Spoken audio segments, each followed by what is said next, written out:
The Stoic art of letting go, how to release what you cannot control. There is a kind of suffering that most people never talk about. Not the suffering of loss itself, not the suffering of failure or rejection or grief, but the suffering that comes after all of that, the suffering of holding on, of replaying the conversation in your mind again and again and again, of wishing things had gone differently, of carrying the weight of what cannot be changed, as if carrying it long enough will somehow change it. I wonder if you know this feeling.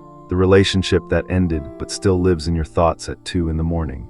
The opportunity you missed that returns to haunt you in quiet moments. The person who hurt you, whose words you have memorized word for word long after they have forgotten they ever said them. This is not weakness, this is human. But the Stoics, those extraordinary thinkers who spent their lives studying what it means to live well, had something urgent to say about this. They said, the greatest waste of a human life is not losing things.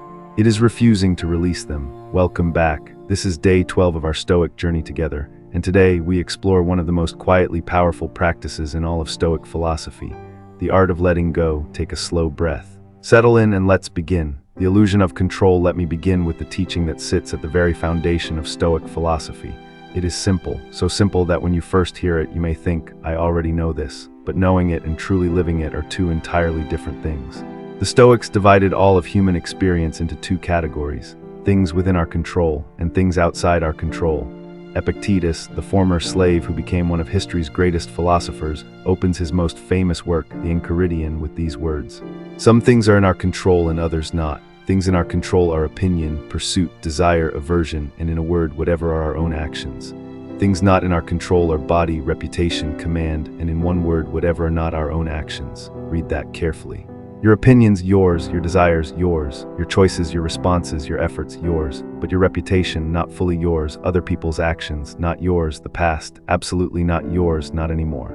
And here is where the teaching becomes urgent. Most human suffering, the Stoics observed, does not come from the things that happen to us. It comes from our refusal to accept the boundary between what is ours and what is not. We spend enormous energy trying to control what others think of us. We replay the past as if replaying it will change it.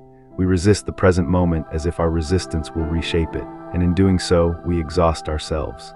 We pour our life's energy into a vessel that has no bottom.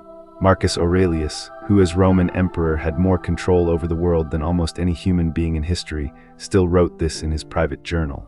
You have power over your mind, not outside events. Realize this and you will find strength.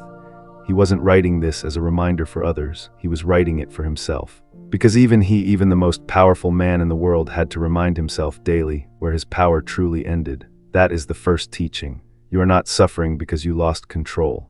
You are suffering because you believed you had control to begin with. And the moment you release that belief, truly release it, not just say the words, something remarkable happens. The suffering changes. Not because the situation changes, but because you do. Amorfati. The love of what is. There is a concept in Stoic philosophy that I want to introduce you to today. It is perhaps the most counterintuitive idea in all of Stoicism. And it is also, I believe, the most liberating. It is called amor fati, the love of fate, not acceptance of fate, not tolerance of fate, not resignation to fate. Love. Marcus Aurelius expressed it this way. Confine yourself to the present, accept the things to which fate binds you, love the people with whom fate brings you together. And then, the line that stops me every time I read it. And do good to them. Do you feel what he is saying? He is not saying, accept your suffering because you have no choice. He is saying, what if you didn't just accept it? What if you loved it? What if you found in every difficult thing that happens to you something to be grateful for? This sounds impossible when you first hear it. Love the job you lost. Love the relationship that ended in pain. Love the years you feel you wasted. But listen more carefully to what the Stoics meant. They were not asking you to pretend that hard things are not hard. They were not asking you to suppress your grief or deny your pain. They were asking you a deeper question. What if this, exactly this, is the thing you needed? Not in a naive, everything happens for a reason way, but in the sense that this is what your life contains, right now, this moment, this loss, this difficulty, this reality. And the only question that matters is, what will you do with it? Seneca wrote, do not seek for things to happen the way you want them to, but wish that what happens, happens the way it is. This is the path to peace. This is amor fati. Not the passive acceptance of someone who has given up, but the active, chosen embrace of reality by someone who has understood something profound. That what you resist, you remain attached to. That what you fight, you give your energy to. That what you refuse to release continues to hold you. And what you love, even the difficult things, you are free to move through. Let me give you a moment to feel that, because this is not a philosophy you understand with your mind alone. It is something you feel in your body, in your breath, in the quality of a single exhale.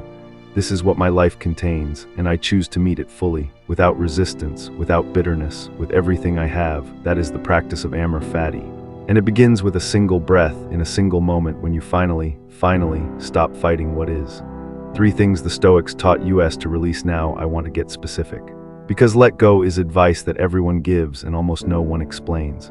When I study the writings of Marcus Aurelius, Epictetus, and Seneca, I find 3 very specific things that the Stoics return to again and again, 3 categories of attachment that steal our peace. I want to share each of them with you. The first, release the past. Epictetus said, make the best use of what is in your power and take the rest as it happens. The past is the most complete example of something entirely outside our power. It is done, finished, sealed. Not one moment of it can be altered by your regret, your anger, your grief, or your longing. And yet, how much of your present life do you spend living there? The Stoics were not asking you to forget the past. Memory is valuable, lessons are precious, but they drew a sharp distinction between learning from the past and living in the past. Learning from it, that is wisdom. Living in it, that is suffering without purpose. Marcus Aurelius wrote, confine yourself to the present, not because the past doesn't matter, but because the present is the only place where life actually happens. The only place where you can act, where you can love, where you can build, where you can change. The past is a closed door. You can look at it, but you cannot walk back through it. The Stoic practice is this. Every time your mind returns to what was, gently, firmly, without judgment, bring it back. That was then, this is now. What can I do here in this moment? The second, release the opinions of others. This is the one that Marcus Aurelius wrote about more than almost anything else. He wrote, I have often wondered how it is that every man loves himself more than all the rest of men, but yet sets less value on his own opinion of himself than on the opinion of others. Think about that. You trust yourself more than anyone else, and yet you are more moved by what others think of you than by what you think of yourself. You have spent years building a life, and a single critical comment from someone who barely knows you can ruin your entire day. The Stoics found this deeply irrational, and they were right. Epictetus taught, if anyone tells you that a certain person speaks ill of you, do not make excuses about what is said of you, but answer. He was ignorant of my other faults, else he would not have mentioned these alone. There is a fierce, quiet confidence in that response, not defensiveness, not wounded pride, but a deep, settled understanding that other people's opinions of you are, by definition, outside your control. You cannot force someone to see you clearly. You cannot make someone appreciate you. You cannot earn your way to universal approval. These things are not yours to control. What is yours is this, how you see yourself, how you act, whether your actions align with your values. That is the only opinion that in the end has the power to give you peace. The third, release the outcome. This is perhaps the hardest of the 3, because we live in a world that measures everything by results. Did you succeed? Did you achieve the goal? Did it work? And the Stoics, with extraordinary wisdom, said, the result is not yours to control, the effort is. Marcus Aurelius called this the reserve clause, the practice of pursuing every goal with full effort and full commitment, while simultaneously holding lightly to whether you achieve it. He wrote, I will do this, fate permitting, not as weakness, not as half-heartedness, but as a recognition that between your effort and your outcome, the world intervenes. Other people make decisions, circumstances change. Luck, good and bad, plays its part. And when you tie your peace to the outcome, you hand your peace to something that is not fully yours. The Stoic practice is this, give everything to the effort, release the outcome, work as if the result depends entirely on you. And then hold the result with open hands. This is not indifference, this is freedom. The freedom to act fully, love fully, try fully, without the paralysis of needing a specific result to validate the effort. I want to pause here and address something directly, because I know that for some of you, everything we have discussed today may feel like giving up, like passivity, like weakness, like choosing not to care, and I understand that feeling. I have felt it myself, but I want to offer you a different image. Think of a tree in a storm. The rigid tree, the one that refuses to bend, is the one that breaks. The tree that survives is not weak, it is not indifferent to the storm. It is rooted deeply, firmly, immovably rooted in what it is, and because of that rootedness, it can bend, it can flex, it can allow the wind to move through it without being destroyed by it. That is what Stoic letting go looks like. Not cutting off the roots, not caring, but being so deeply rooted in your own values, your own character, your own capacity for action, that you no longer need to grip the external world so tightly.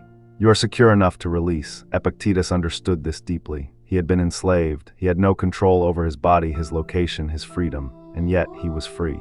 because he had released the idea that his worth, his peace, his dignity depended on any of those external things. He said, "No man is free who is not master of himself, not master of circumstances, not master of other people." Master of himself, that mastery, that deep internal freedom, is what the Stoics were pointing to, and it is purchased always at the price of letting go of the need to control what cannot be controlled, letting go of the stories we tell about what our life should look like, letting go of the past that is finished and the future that is not yet real, and returning again and again with infinite patience to the only moment that is actually ours. This one right now, before we close, I want to give you something you can carry into your actual life. A simple, honest framework for the moments when you find yourself gripping something that is hurting you. A resentment, a regret, a fear of what others think, an outcome you cannot control. Step 1, name what you are holding. The Stoics believed that vague pain is the hardest to release, so name it, out loud or on paper. I am holding on to the way that conversation ended. I am holding on to the opportunity I didn't take 3 years ago. I am holding on to the fear that this will fail. Naming it begins to loosen its grip. Step 2, ask. Is this mine to control? Place it honestly in one of 2 categories. Is this within my control, my opinions, my actions, my choices? Or is this outside my control, other people, the past, the outcome? If it is outside your control, and most of what we grip is, proceed to step 3. Step 3, extract the lesson. Release the rest. Ask yourself, what, if anything, can I learn from this? Take the lesson. It belongs to you. It will serve you, and then deliberately, consciously, like setting down a heavy bag, release the rest. Not forever. You may need to do this many times. The Stoics never promised that letting go happened once. They practiced it daily. Step 4, return to what is in your power. After releasing, ask, what can I actually do today, right now, in this moment? Not about the thing you released, but in your life, in your work, in your relationships. Because the energy you were spending on what you cannot control, now it belongs to you again. Use it. Step 5, practice the evening audit. Each evening, for just 2 or 3 minutes, ask yourself, what did I hold on to today that I could have released? Where did I spend energy on what was not mine to control? What will I set down before I sleep? And then set it down. This is the Stoic way, not once, not dramatically, but quietly, daily, with the patient consistency of someone who has understood what their time and energy are truly for. There is an image I want to leave you with. Think of your hands. Think of how they feel when they have been clenched into fists for a long time, tight, exhausted, aching. And think of how they feel when you finally open them. The relief, the release, the return of feeling. That is what the Stoics were pointing to.